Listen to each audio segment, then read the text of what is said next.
నమస్తే, నా పేరు చరణ్. మీరు చూస్తున్నది చరణ్ షో. ఫ్రెండ్స్, మొత్తానికి మనకి ఎన్నో అప్డేట్స్ అయితే వచ్చినాయి. అందులో ఫస్ట్ చూసుకున్నట్టయితే మనకి కుబేర సినిమా నుంచి అయితే ఏదైతే ధనుష్ గారు కుబేర సినిమా చాలా అంటే చాలా బాగా డిజైన్ చేస్తున్నారో, ఎందుకంటే విత్ శేఖర్ కమ్లో గారితో ఆయన టైఅప్ అయ్యి మన తెలుగు డైరెక్టర్తో అసోసియేట్ అయ్యి మరి కూడా ఒక సినిమాని అయితే సర్వేగంగా అయితే చేసుకుంటూ వస్తున్నారు. చాలా ఏళ్ళు పట్టింది, ఒక 2-3 ఇయర్స్ అయితే పట్టింది ఈ ప్రాజెక్ట్ మీద.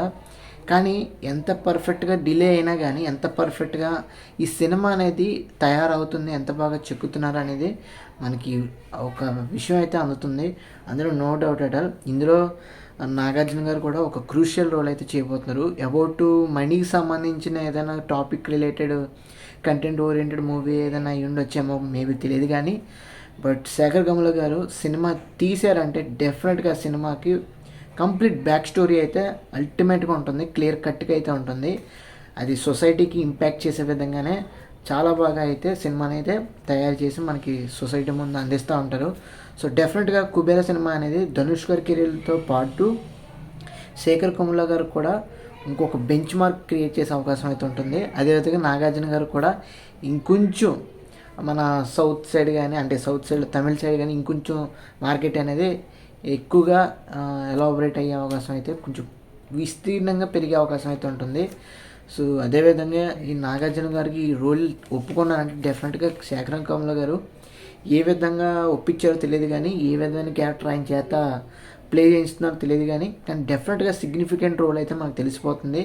నాగార్జున గారు అయితే మట్టికి డెఫినెట్గా అయితే మట్టికి ఈ సినిమాలో ఒక మంచి రోల్ని అయితే మరి ముఖ్యమైన అతిథి పరమైన ముఖ్యమైన క్యారెక్టర్ అయితే చేయబోతుందని మనకైతే తెలుస్తుంది.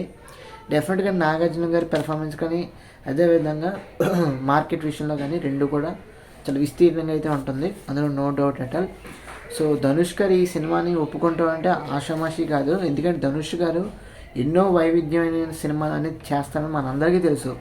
ఎన్నో సినిమాలు హ్యూజ్ సక్సెస్ ఉంది, హ్యూజ్ సెక్టర్స్లో ఎక్కువ సినిమాలు మన తమిళే కాదు, తెలుగే కాదు, హాలీవుడ్లో కూడా చేశారు. ఎన్నో సినిమాలు అయితే చేయడం జరిగింది. సో అన్ని వేరియస్లో కూడా సినిమాలు రిలీజ్ చేస్తూ ఉంటారు కూడా ధనుష్ గారు. సో ఆ విధంగా ఏంటంటే డెఫినెట్గా ఆయన మల్టీ వెర్సటైల్ యాక్టర్ కాబట్టి, ఫినామినల్ పర్సనాలిటీ కాబట్టి డెఫినెట్గా సినిమా అయితే మటుకి కుబేరా ఖచ్చితంగా ఆడుతుందని నాకైతే అనిపిస్తుంది. సో దీని మూవీకి సంబంధించిన కంప్లీట్ డీటెయిల్స్ చూసుకుంటే స్టారింగ్ అయితే మనకు తెలిసిందే ధనుష్ గారు, అదేవిధంగా నాగార్జున గారు, హీరోయిన్ వచ్చేసరికి రష్మిక మందన గారు. సో వీళ్ళందరూ ఓకే కదా. మన ఏదైతే డైరెక్టర్ గారు అయితే శేఖర్ కమ్ల గారు. సో ఇదంతా ఒక పర్ఫెక్ట్గా టెక్నికల్ ఆస్పెక్ట్స్ మనం తెలుసుకుంటే ఇప్పుడు ఫర్దర్గా మనకు రావాల్సిన సినిమా డ్యూరేషన్ వచ్చేసరికి దాదాపు 3 గంటలకేం తక్కువ కాదు, 2 గంటల 50 నిమిషాలు అనమాట ఈ సినిమా డ్యూరేషన్ వచ్చేసరికి. మిగతా 10 నిమిషాలు వేసుకుంటే యాడ్స్ వాటికి చూసుకుంటే డెఫినెట్గా 3 గంటల సినిమాని మనం కన్ఫర్మ్ అయితే చేసుకోవచ్చు. అరౌండ్ 3 అవర్స్ మూవీ అంటే ఏ విధమైన రా సబ్జెక్టు మీరే అర్థం చేసుకోవచ్చు. ఇన్ని ఇయర్స్ పెట్టిన సినిమా తీయడానికి మనకి నాగార్జున గారి ప్రోమోట్ వచ్చింది, అదేవిధంగా ఒక పాట వచ్చింది, ఇంకా కొంచెం ఏదైతే సంబంధించిన అవుట్పుట్స్ అయితే మనకు వచ్చినాయి. సినిమా సంబంధించిన ఏవైతే ఓవరాల్గా కంటెంట్ ఉందో అది బయటికి రావడం అయితే జరిగింది. సో మ్యాక్సిమం కుబేర సినిమా అనేది అన్ని విధాలుగా అన్ని భాషల్లో కూడా రిలీజ్ చేస్తున్నారు కాబట్టి డెఫినెట్గా అయితే మట్టికి మంచి అప్లాస్ అయితే అంటుకుంటుంది, అందులో no doubt at all. So అది ఓవరాల్గా కుబేర సినిమా గురించి చెప్పాలంటే అరౌండ్ 3 అవర్స్ డ్యూరేషన్ అయితే సినిమా ఉంది. అదేవిధంగా ఈ సినిమా June 20th అయితే రిలీజ్ చేయబోతున్నారు. మరి June 1st నుంచి థియేటర్స్ స్ట్రైక్ చేస్తున్నాం, బ్యాన్ చేస్తున్నాం అని చెప్తున్నారు. మరి ఇది రిసాల్వ్ అవుతే డెఫినెట్గా ఈ సినిమా అయితే మనకి విపరీతమైన కలెక్షన్స్ అయితే వస్తాయి. జూన్లో మనకి ఎన్నో సినిమాలు అయితే ఉన్నాయి.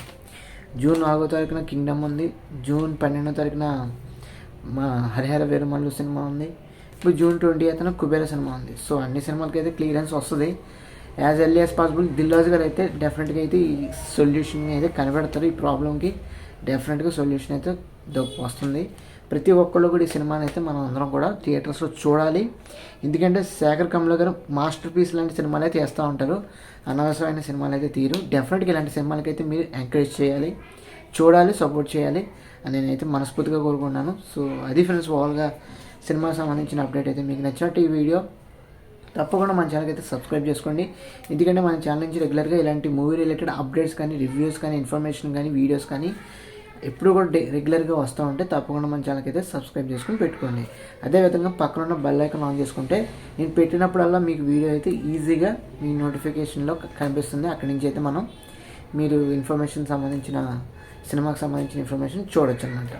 సో అది వీడియో మీకు నచ్చింది కదా మరి. అయితే thanks for watching. See you again. Bye by.